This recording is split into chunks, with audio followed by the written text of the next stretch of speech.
My name is Latoya Ferns-Advani, and I'm a member of the Indian National Congress.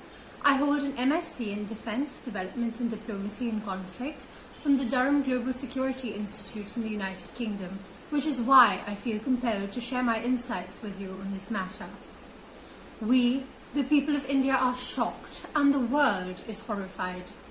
China has violated every ethic and several international laws with its brutality and use of wooden clubs wrapped with barbed wire on our Indian soldiers defending the Galwan Valley well within the Indian territory of Ladakh.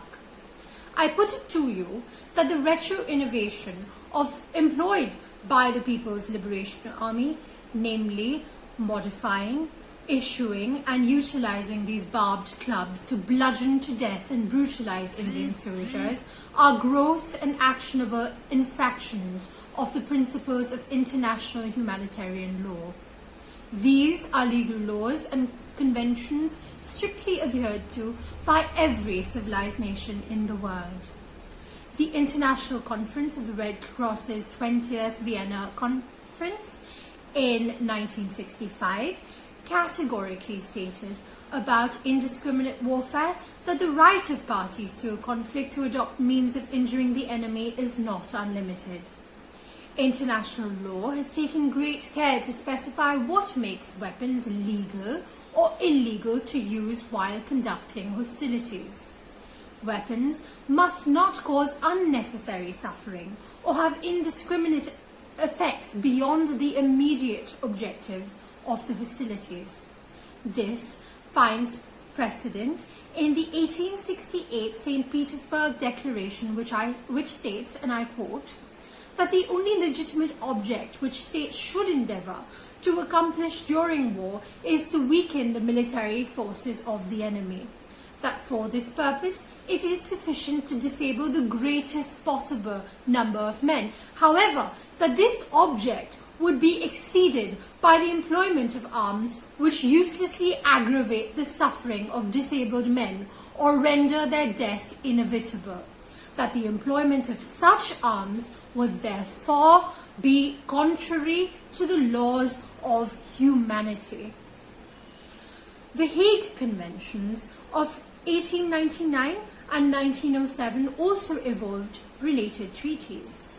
This very principle is borne forth in Rule 70 of International Humanitarian Law, which bans weapons of a nature that cause superfluous injury or unnecessary suffering. The International Court of Justice affirms that it is a cardinal principle of international humanitarian law to prohibit means and methods of warfare which cause superfluous injury or unnecessary suffering.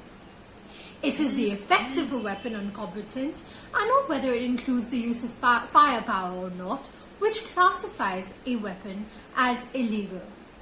The use of clubs deliberately fitted with barbed wire and nails is disproportionate. The Chinese have inflicted debilitating and savage injuries on Indian soldiers despite this action serving no military advantage or necessity. The suffering that China inflicted and served no legitimate military purpose. It vindictively harmed, maimed, tortured and disabled Indian soldiers while trespassing on Indian territory. This much is evident from the time at which the Chinese army chose to unleash their treacherous, bloody carnage on our Indian braves in the Galwan Valley.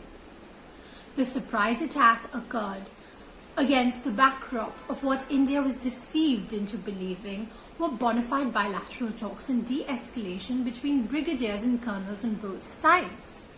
It was because of the said talks that, as a matter of standard operating procedure, Indian troops patrolled our territory unarmed and enforced the agreement between India and China in good faith.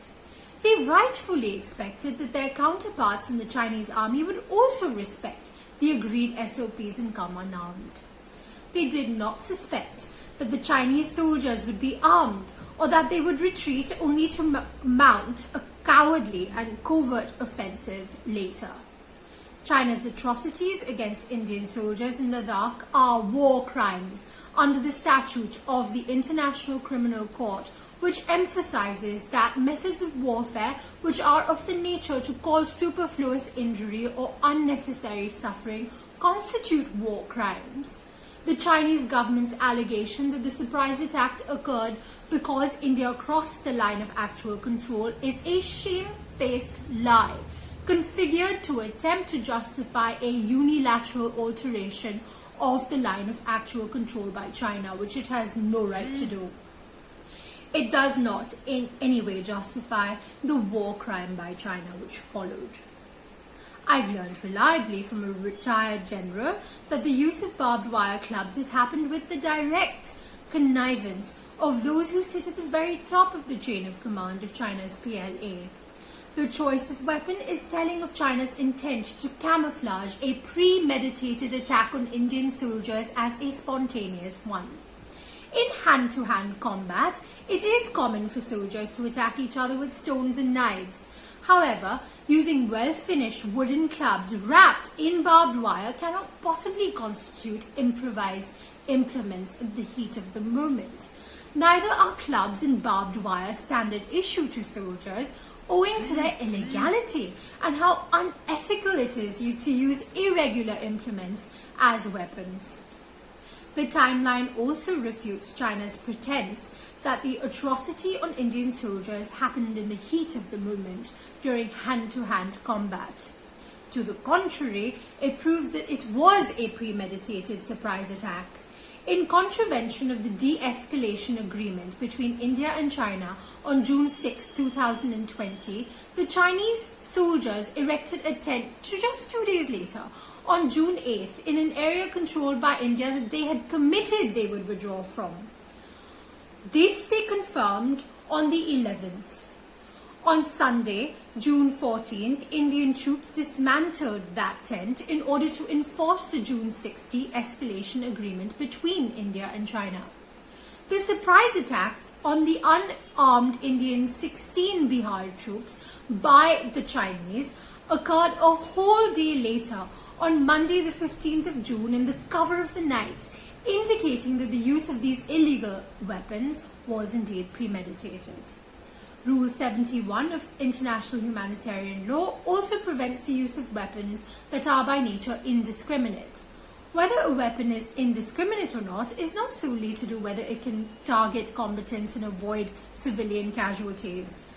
A weapon is also indiscriminate if it has effects which are uncontrollable, unpredictable, or cannot be limited, which was the case with the Chinese soldiers' barbed clubs.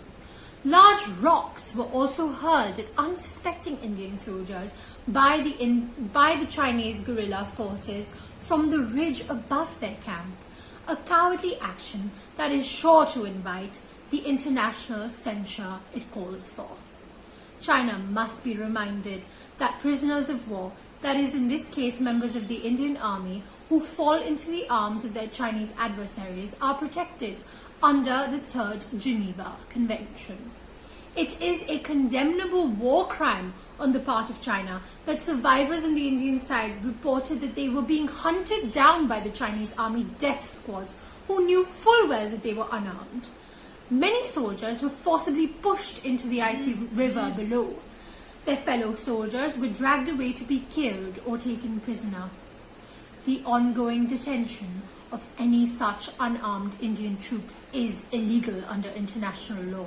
Their detention continues to be governed by the Third Geneva Convention, which states that any detention of a prisoner of war cannot be punitive and can only occur to prevent them from participating in hostilities, and not when the parties of the conflict have committed to de-escalation, as is the case.